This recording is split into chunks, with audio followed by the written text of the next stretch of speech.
We'll leave that there for a moment. I'm told that I'm joined on the line right now by Dean Bailey's lawyer, Chris Pollard. Chris, Matt Thompson here at AFL.com.au. Can you hear me?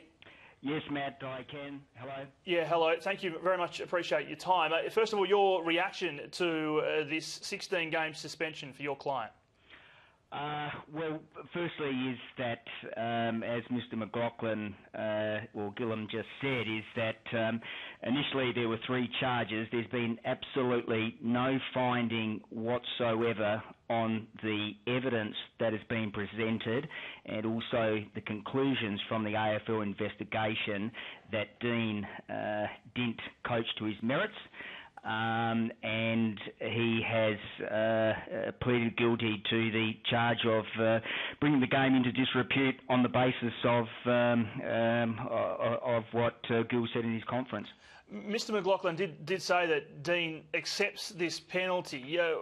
Why did you come to the conclusion that he should accept the penalty and not fight? Look, there were various reasons for that. Is that on the evidence, and there were certain negotiations to reach this settlement, and I really can't say much more than that. I understand that, and if that's your answer to any of the questions I ask, it's understand, but I'm going to ask them anyway.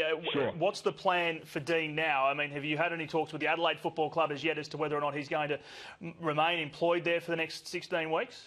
Well, look, I've had some discussion with the Adelaide Football Club, and I understand that they're going to support him, and that's all I understand at this moment, Matt. What about the impact on Dean's reputation throughout all of this? I must admit, speaking to my colleagues, we think that he's handled himself exemplary, really, particularly from the time he departed the football club, and he put his thoughts about the situation on the agenda, on the record, quite publicly then. Wasn't he just doing his job, and how worried are you about the damage this may have done to Dean's reputation?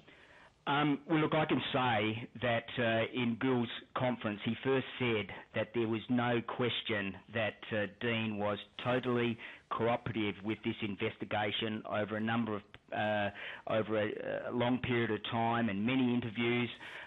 That's the first thing. Dean is a very admirable man, and through the whole situation and from the date of his termination up to the presently, he has acted admirably. The other thing is that I'm sure that the Adelaide Football Club will support him. There is always some collateral damage, but I emphasise, and what Gill was emphasising at the conference, there is no question that the evidence of the investigation found that he was not coaching to his utmost and coaching to his merits. And I remind everyone that potentially he's got to face 3 charges. There's only been one that has been proceeded with, and he has agreed to that. But the question, but as I said before, the fact must be the case that he has not been found guilty on not coaching to his merits. Just on a personal note, Chris, obviously you've spoke. Chris Pollard is Dean Bailey's lawyer. He's with us on the phone exclusively first here on AFL.com.au. Chris, can you tell us what Dean's personal reaction to this is? He must be gutted that he can't do his job for the next 16 weeks.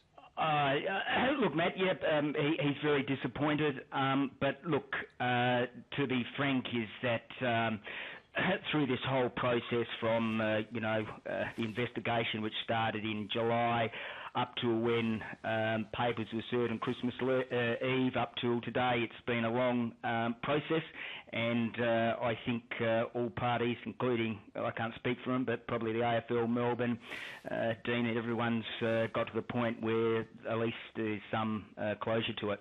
Yeah, and I think that's a relief for everyone today. Chris, just before we let you go, I want to get your reaction to this. Just into AFL.com.au, a response from the Adelaide Football Club and their chairman, Rob Chapman, in a statement just released. He says that the club, the Adelaide Football Club, is extremely disappointed at the significant suspension which Dean has incurred following the AFL investigation, but the club has vowed, as you told us, Chris, to continue supporting him, and he will remain a valued employee. I guess from that perspective, it is a bit of a relief. Yes, I think so, but, as I said, you'd have to ask the Adelaide Football Club, at the moment, is that there is some background of the AFL investigation and charges into the Tippett situation. Yeah. And already got 2 officers there suspended, so there's obviously I can feel sympathy for them in that regard. Chris, final question. The matter is over as far as you're concerned. There won't be any further fallout. You won't be taking any further action on behalf of your client?